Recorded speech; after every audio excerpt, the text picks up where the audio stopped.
Saglit na yun eh, may tinutulog ako. Bawal tayo dito. Naklap na. Dumating ka eh. Hindi, nakita ko lang. Sigaw na ako eh. Tumakbo na ako eh. Kung dumating ka, naklap na yun eh. Nakita ko eh. Hindi ka tumakbo na ako. No parking, clamping zone, no? Sinira yung signage dito. Nilalagay po yan para makita ng mga pumaparada rito na bawal pala. Oo, papunta niyo sa opisina. Kaya na, sir.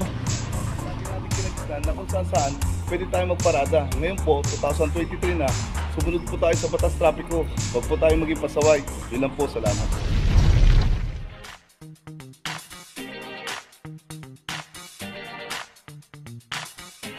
Papadyo TV!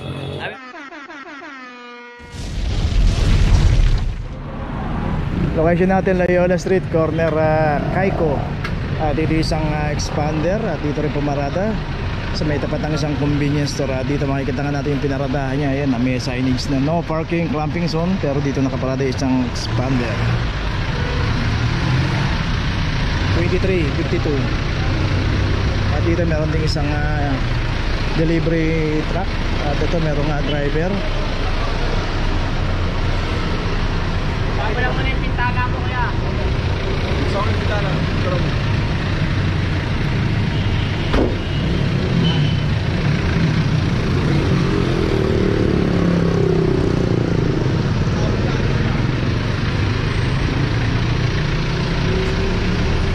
Okay, ito nga isang expander. Ito may notice na.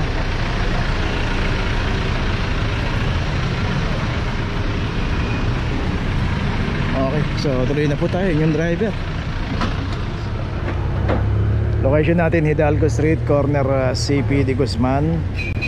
Dito isang Toyota Vios. Club number 2351. Leader ko yan, leader. Saglit na yun eh, may tinutulog ako.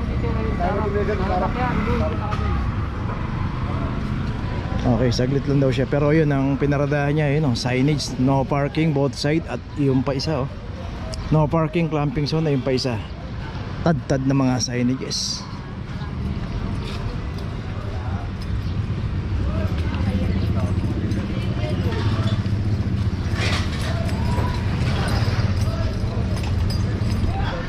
Hindi, saglit lang yun siya. Bawal tayo dito. Naklap na.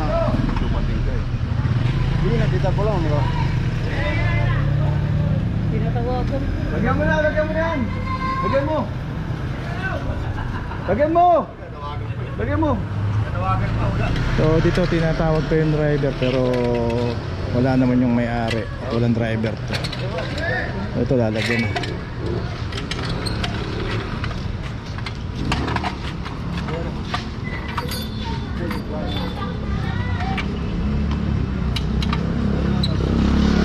From number 002. Isang Montero. Sigaw na ako eh. Tumakbo na ako eh. Kung dumating ka, naklap na yun eh. Nakita ko eh. Hindi ka tumakbo na ako. Ito tatanggalin ko sa'yo. Ito, paano to? Hindi, kasi dito naman ako sir. Wala akong nang salot na. Pababa na po! Ay, saglit na yun eh. Yeah, sumisigaw. Pababa na raw. Okay, may notice na.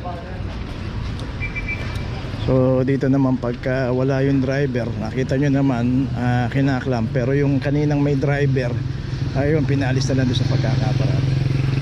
So hindi naman po pagka nandiyan yung mga driver, huwag lang po natin aabusuhin. Okay, tuloy na po tayo.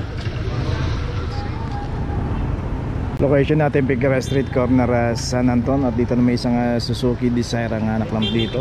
At makikita natin pagkakaparada nito. Bagyang hinarangan yung pedestrian dito. Ito meron na rin naklam number 2368.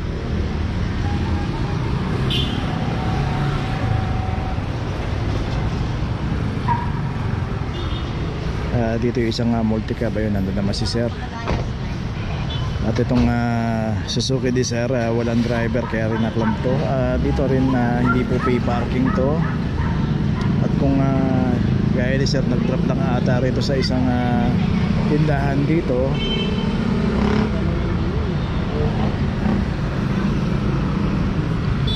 Okay, puntahan pa natin, meron patang kinaklam dito.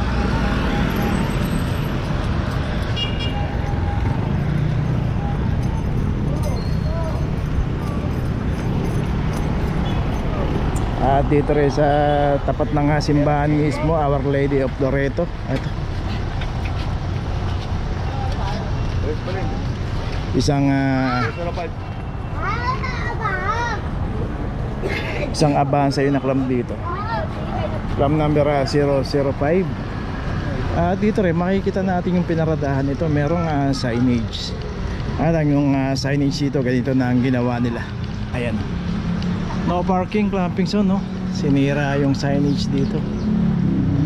Nilalagay po yan para makita ng mga pumaparada rito na bawal pala pumarada rito. Kaso yun nga, may mga sumisira ng mga signage, kaya yung iba mismo nagiging dahilan na hindi nila alam na bawal pala pumarada rito.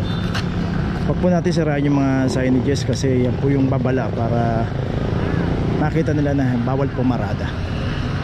So dalawa yung naklamp dito. Tuloy na po tayo.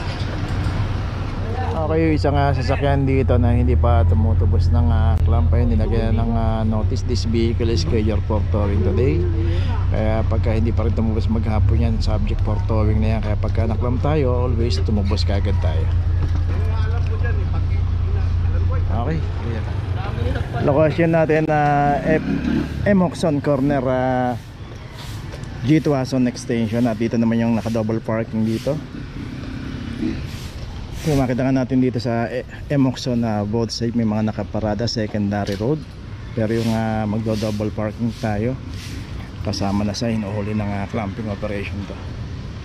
Suzuki Sentro 2327. So dito dapat barangay na mismo ang nag-aayos nito, no? Huwag na nating hayaan na mag double parking pa kasi both side may mga nakaparada. Tapos may makikita tayo naka double parking, lumiit yung kalsada. Imbis na yung kalsada madaanan ng maayos, dahil nga ngayon na magpapasko, mga alternate route to, palabas yan, no? G2 Ason, pagka kumaliwa ka dyan, palabasan ng Lacson Avenue yan. Hay nako. Tapos makita natin daming obstruction. Pakita natin yung obstruction dito.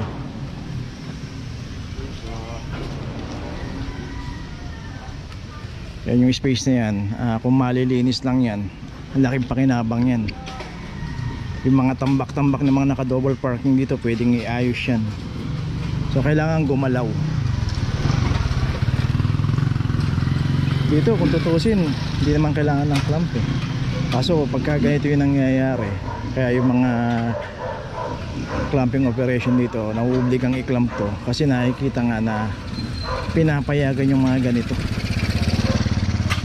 So dito yung isang yun dito nakaklam na rin 0024.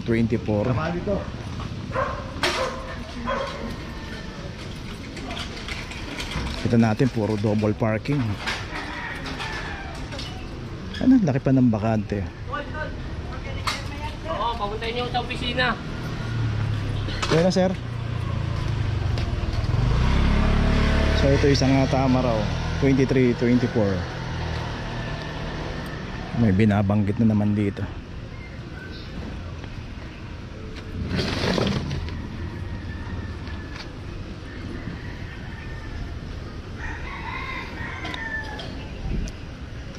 Kailan kaya matututo? Simpleng disiplina, pwedeng ipatupad yan kung talagang stricto ang disiplina mo dito sa nasasakupan mo. Kasi ito, sasabihin mo na hindi na magbaba ang LGU, hindi na magbaba ng memo ang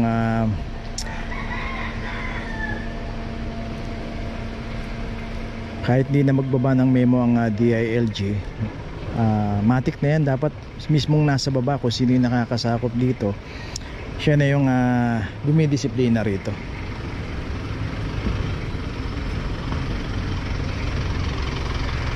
Tama raw yan, di ba? Tama raw. So makita nga natin dito, sa lubungan na lang, hirap pa. Kasi nga paano, isang linya lang yung madadaanan dito eh.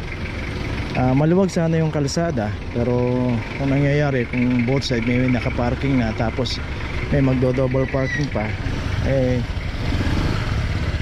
ganyan ang mangyayari.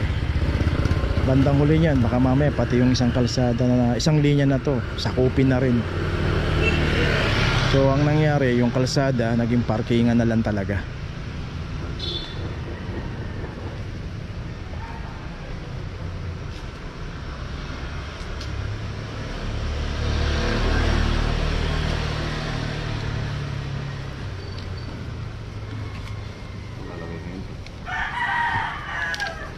Okay, walang wiper pala to. Chairman ba to? Ha? Wala pang lalagyan na wiper eh. Katong ko na lang ha.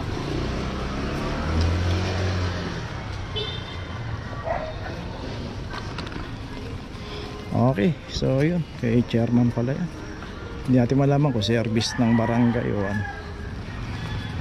Yun, sana stricto ang pagdidisiplina natin dito. Patupad natin yung batas.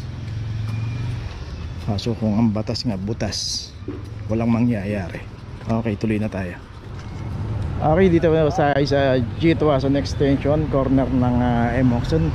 Pati itong isang tanker dito, ito naklam na rin at walang driver to. At itong kahabaan ng G2 extension, mabuhay link. Clam number 2315. At ito meron na rin notice. So yun, bago tayo pumarada, check natin yung pinaparada natin kung bawal. Okay, tuloy na po tayo. Okay, nandito na ngayon tayo sa opisina ng clamping, sa impounding dito sa Central. Dito na po nagtatapos ang ating vlog. Maraming salamat po sa mga subscriber, sa mga viewers, sa mga napadaan po sa ating channel. Maraming salamat po sa mga suporta nyo. Sa mga hindi pa po nakakapag-subscribe, subscribe na po tayo mga kabayan. Maraming salamat po. Mabuhay!